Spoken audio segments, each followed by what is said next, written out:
What makes some food better for weight loss than others? Weight loss is all about consuming fewer calories than you burn. Though if this can happen naturally without even needing to think about how much you're eating and without even needing to exercise, that's pretty good, isn't it? It totally beats being hungry all day and exercising just to earn your food, right? In this video, I'll share the best types of food for weight loss. Eating these foods can help you lose weight naturally without having to count calories or even needing to exercise. Basically, eat these foods to lose weight. In case you don't know me, I'm Ingun, a Norwegian Viking and researcher sharing science-based, no BS tips on losing weight naturally and effectively without suffering in the process. So if you're looking to lose weight, make sure you're subscribed to my channel and click that bell button. So what is required from the food that we eat if we want to be able to lose weight naturally while eating those foods? Here are 4 criteria. We'll want to make sure we eat food that helps us eat just the right amount naturally because they're satiating and because they help us stay full for longer. And the latter is important.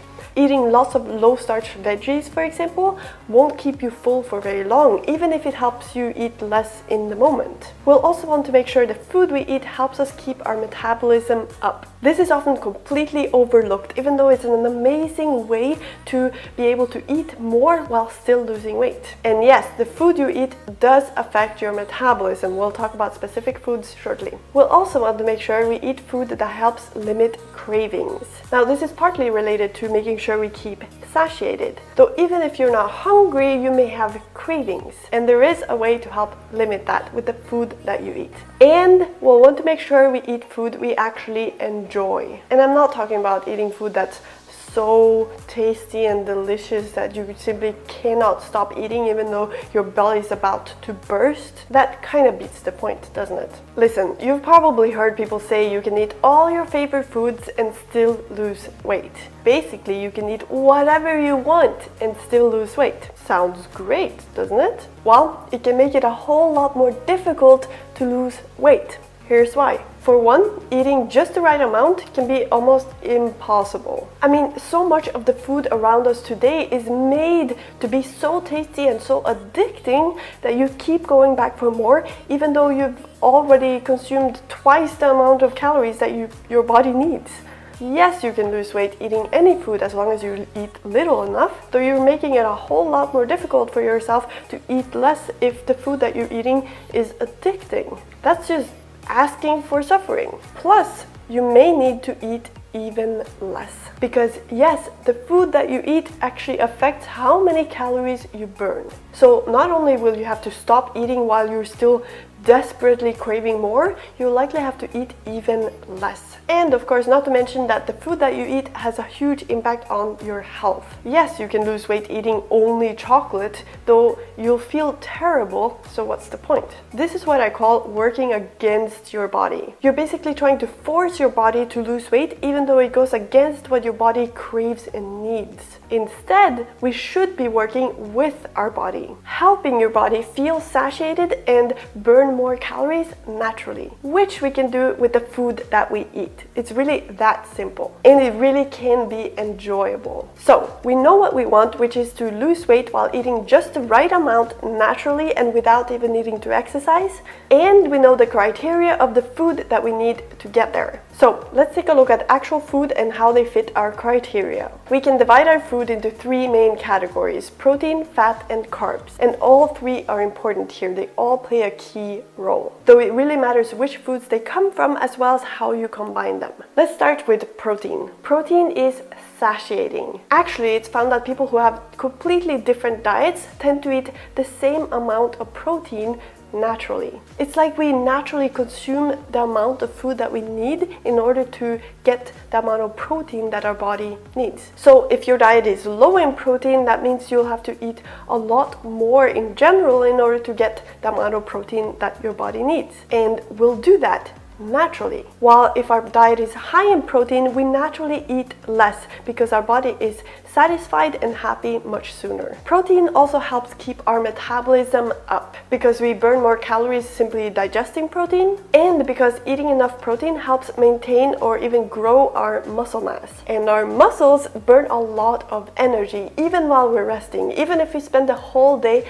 on the couch. So we'll want to keep them around. Because protein is so satiating, it also helps with having fewer cravings. Plus, the most protein-rich foods are foods most of us love. Okay, so protein-rich foods are amazing. They tick all the boxes. Now let's take a look at fat. And actually, the type of fat is the most important here. By the way, if you're enjoying this video, I would really appreciate if you give it a thumbs up. Make sure you're subscribed, and for lots more tips, follow me on Instagram at VikingIngunn. Okay, so when it comes to dietary fat, the type of fat is important. The type of fat found in large amounts in vegetable oils made from seeds can even increase the hormone ghrelin, which is a hunger hormone. So we'll want to stay away from that since we're trying to stay satiated here, not to increase hunger. And we can do that from consuming more natural sources of fat, including, for example, from dairy and animal foods. They can help us stay satiated, and they can even help our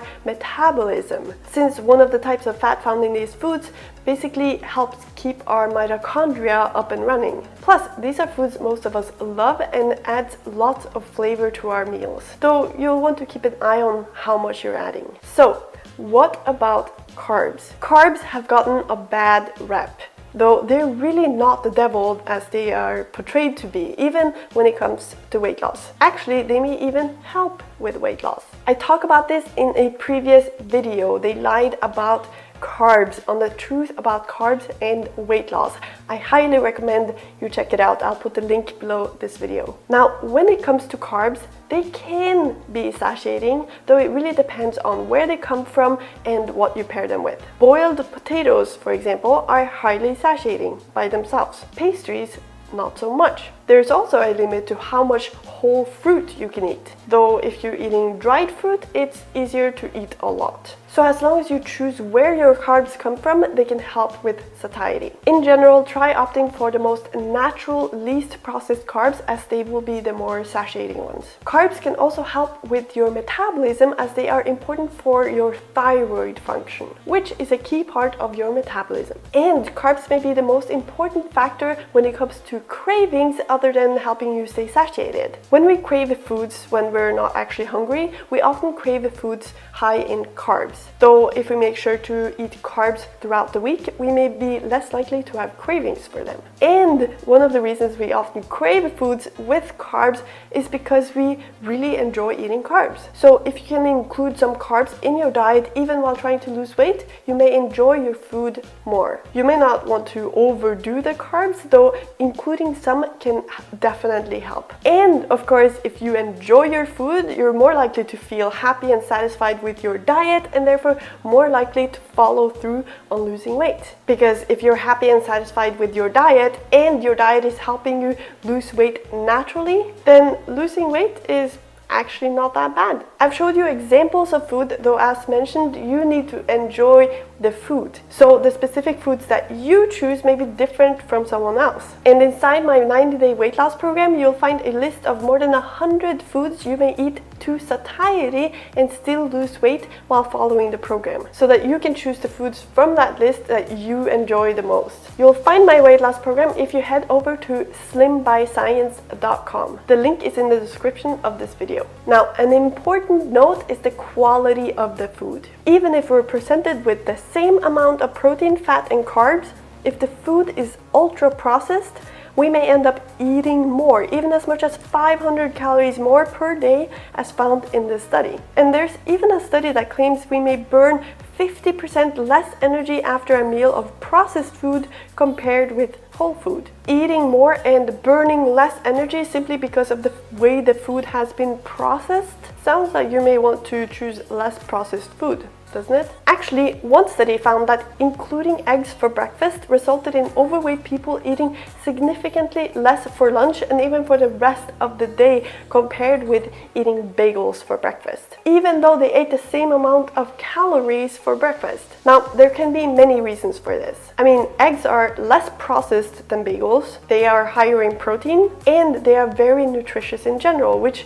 by itself is a very important point. The reason our body sends us signals levels of hunger, and I mean hunger, not cravings, is because it lacks something, either energy or nutrients, or both. Eating nutritious foods such as eggs helps make sure our body has everything it needs, which can help us stay satiated for longer, as we saw in that study. Really, the key to weight loss lies in the food that you eat. And you can either force yourself to eat less, even though you're still hungry or have lots of cravings, or you can work with your body so that you naturally eat just the right amount, while also helping to keep your metabolism up so that you may eat more and still lose weight. As mentioned, you'll find a full list of more than 100 foods you may eat to satiety within my 90-day weight loss program called Slim by Science. Simply head over to slimbyscience.com. You'll find the link in the description of this video. I would really appreciate if you click the thumbs up, leave a comment, make sure you're subscribed, and I'll see you in the next video. Oh, and you'll want to check out these.